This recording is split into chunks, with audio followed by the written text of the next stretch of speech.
But just occasionally, there is physical evidence to back up reports of close encounters.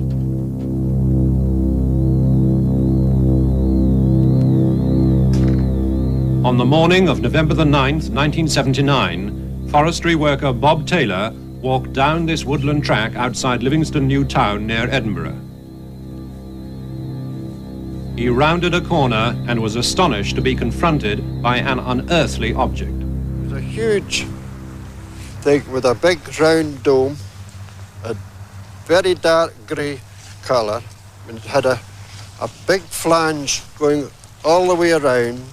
I could see arms sticking out of this flange with what I took to be blades on the top.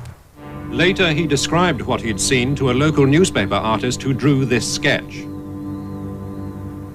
As I stood here, there was two balls came out, two balls. I think they'd be about 3 feet in diameter with about 6 spikes.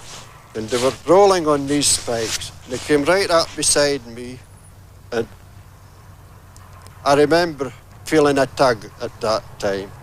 A very powerful smell, a choking sort of smell, and that was it.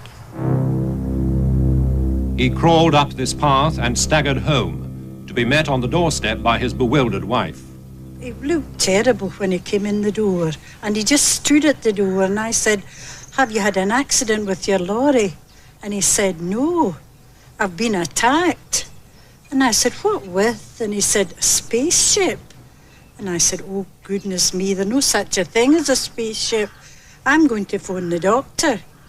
You must have fell and hurt your head."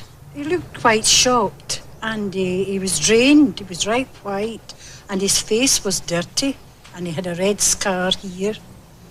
And his clothes were all dirty, and his trousers. And then he told me his trousers had been torn. Police station Bathgate. The police were called, and they discovered inexplicable track marks at the scene of the incident. On examining the area, I found 2 track marks in approximately 40 holes in the ground. And these are the track marks here, and these are the 40 holes. Since then, I've photographed the holes. This is a photograph of the hole here. This is the holes that measured approximately 3.5 inches.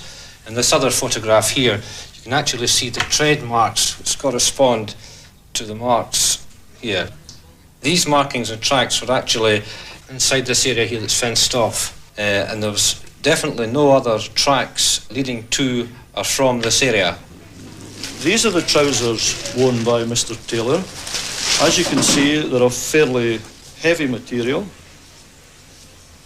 We have a tear on the left, just below the pocket, and one on the right trouser leg, again just below the pocket. These marks are consistent with the material having been pulled up while the trousers were being worn. Well, I'm pretty certain that day that I saw a spaceship sitting here. We must accept the story of Mr. Taylor. He is a very highly respected member of the community, a man of high integrity, and not one likely to invent such a story.